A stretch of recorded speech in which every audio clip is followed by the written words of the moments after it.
2, 1, fire!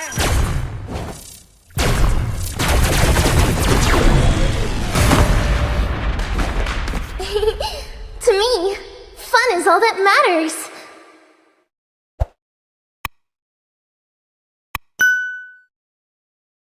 I don't think Claude sounds like that, so Blacklist International did not go for the Claude ban here. That sounds like a Carry. Yeah, it sounds like a carry, yeah.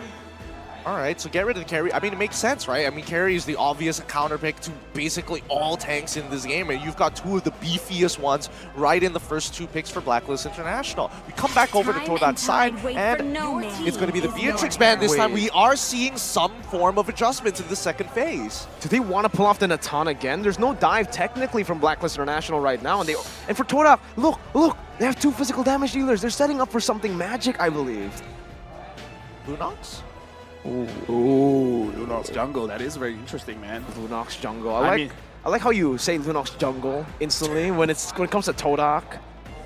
It's, you know, They made it a signature for a reason. It's very interesting. Chiku guys was the one that used the Lunox jungle, but it's kind of like one of the process of interviews. Like, yo, you want to enter Todak rival? Can you use the Lunox jungle? And it's like, I can try. Chiku made sure that he could use it.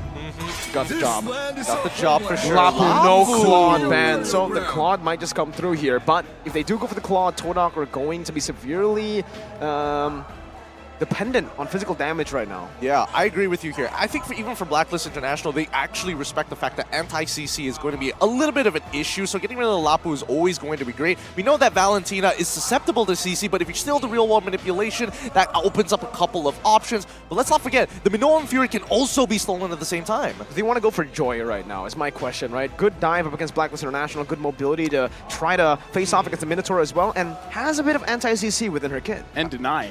And magic damage. I don't know. I feel like even Arlet might actually be a little bit more suitable in these particular cases. At least with the Final Slash, you can start denying abilities. Nope. Harrod. Yo! You say There Joy? we What go. did you say, Joy? You know what? Yeah, you know what? I'm just trash. Let's just throw all of We're bad at the game. all the data terrible. we have here. Yeah, let's just throw it out. I mean, Didn't why do need we it. even have a data Right. for Todak? You know what? Production has been keeping us up to date with all the stats, but even then, it's still tough to predict what's going to be happening in this matchup. Blacklist International start things off in the second phase with the Arlet for themselves, and I think that's great, especially when you're up against a Harith. It's always good to be able to kind of lock him down just for a couple of seconds. Here's the thing. It kind of shows to me that this time Todak, they want to fight.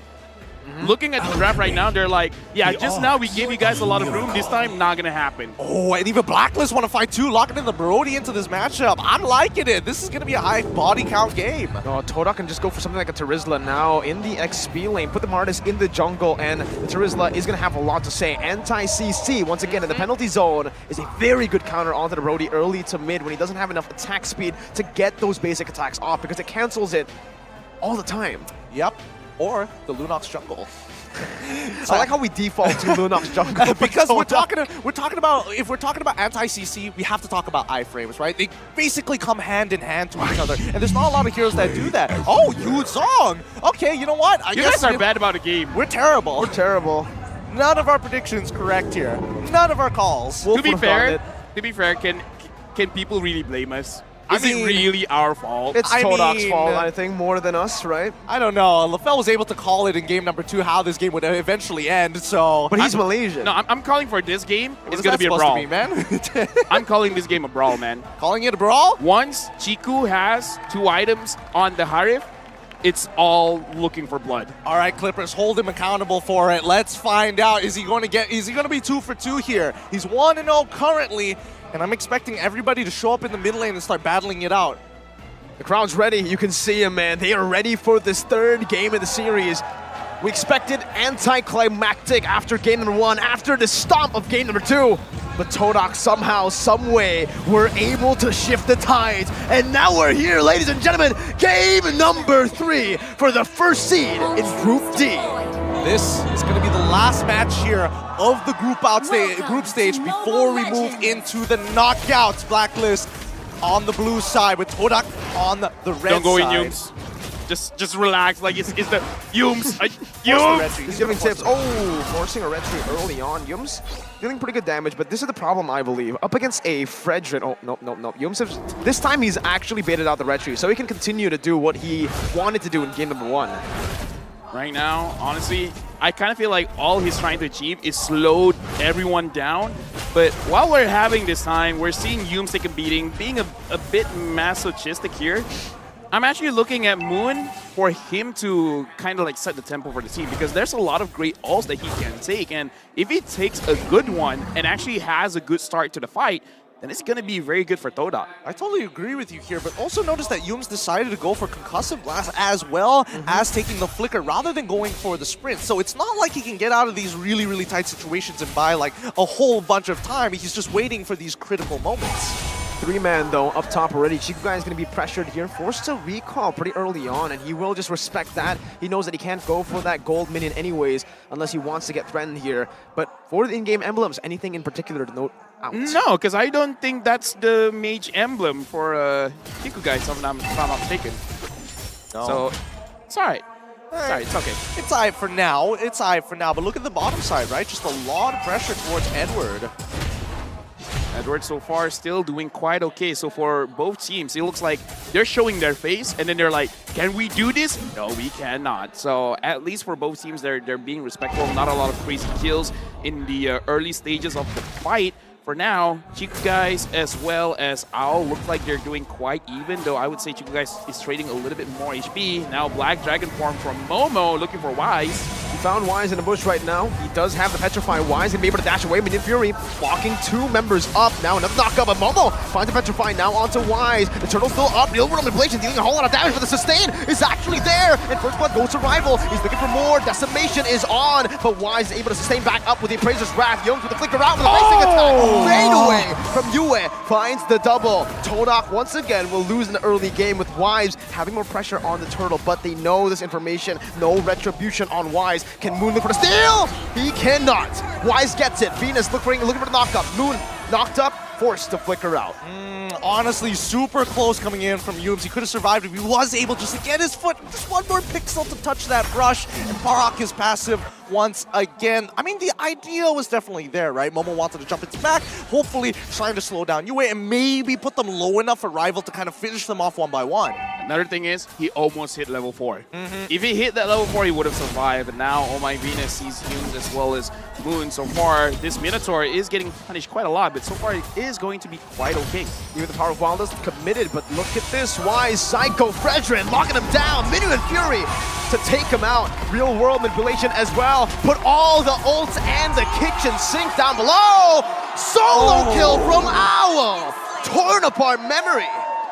Oh, that's not what you want to see. That's not what you want to see. Blunder after blunder coming out for the side of Todak, but this could be a repeat of game number 2. Who knows? Tough to say, but you're going to have to keep your hopes up. So far, so good for Blacklist International, right? You can definitely tell by their movements. They're not looking for these big invades. They're just making sure that the river line is going to be safe. Oh, what's going on in the mid lane?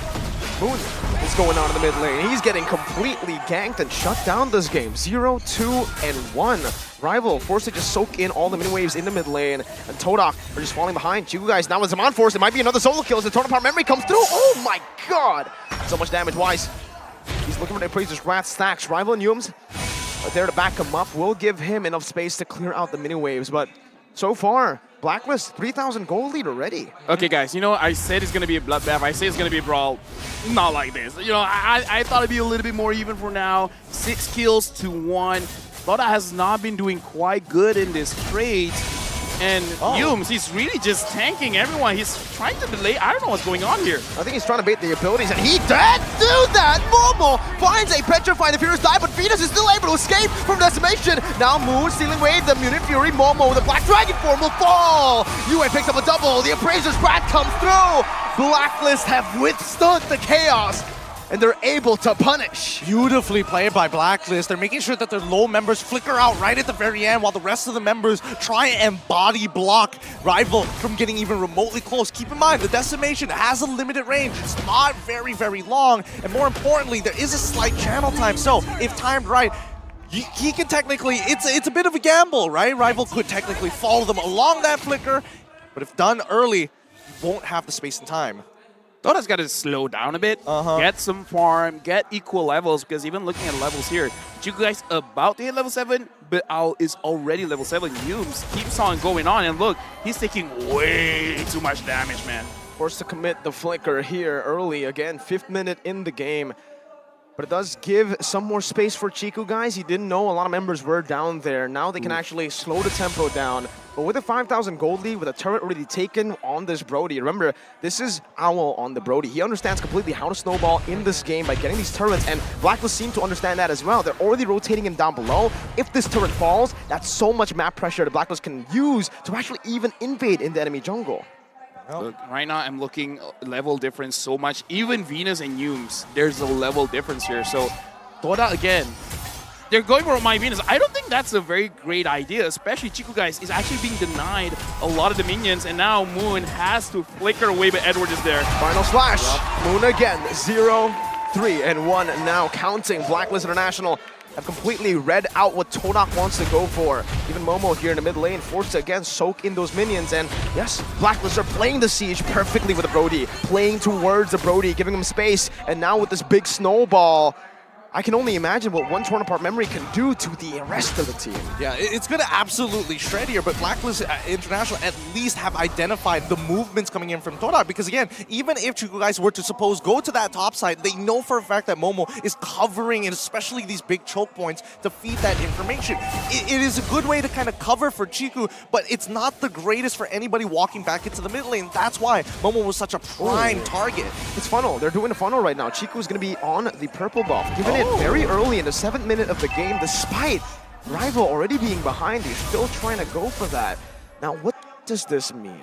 This means, again, you got to slow things down, because you're really looking for Chiku guys to carry the game. But the thing is, it's kind of not great just because Athena Shield as well as Radiant Armor are a thing. I don't know. In this kind of situation, Todak might still be able to win the fights, but they really got to make sure that they put into consideration the level difference. Edward's level 10, Momo is level 9. Unless they catch Blacklist slipping, it's going to be very difficult. They're splitting Blacklist up. Edward, good read on Rival, just bringing him back right now as the turtle will actually be ignored. They want to go for the first Lord right now, understanding that Chiku has been doing the same thing. He's just been constantly splitting, so they don't actually want to go for the turtle. They're just going to go for the Lord that has just spawned. And more importantly, as time goes on, rather than looking for these neutral objectives, actually Blacklist looking for these kills might be very, very worthwhile, right? Because at the end of the day, as much as Chiku wants to go and split push into the side, if he doesn't reveal himself, and more so if the housekeeping has been done right, taking out 3, arguably the most ideal situation for members from the side of Todak, making it obsolete for you to try to go for these back doors. Right now, looking at the situation, I don't always see Harif split pushing, so we'll have to see if Chiku is able to use that well. The Lord is Blacklist. They're thinking about it, but at this point of time, it kind of feels like maybe not too worth it. But no, they are starting the Lord right now, and look at Todak's positioning. It doesn't look like it is going to be a good position for them to actually fight this. I don't even think they should contest at this point, right? I mean, 6,000 gold lead. Game number 2, they tried to contest with a 6,000 gold lead, and they ended up just having to back away, and that's exactly what they do right now. They try to go for a turret down below, splitting up the map just like Lefel said in game number 2, but now the old world manipulation, that immobility field as well. Momo forced to use the Black Dragon form as they go for the defense here in the mid lane. Meanwhile, Chiku in the bottom lane right there might be forced into a 1v1. Torn apart memory though from Owl. Beautifully placed, the fadeaway, and yes, Two Guys takes the fight, has the Purify, now with the Zaman Force as well, but cannot win in the 1v1 against Edward. Chiku, the shielding! Oh, so close, but Agent Zero takes the dub.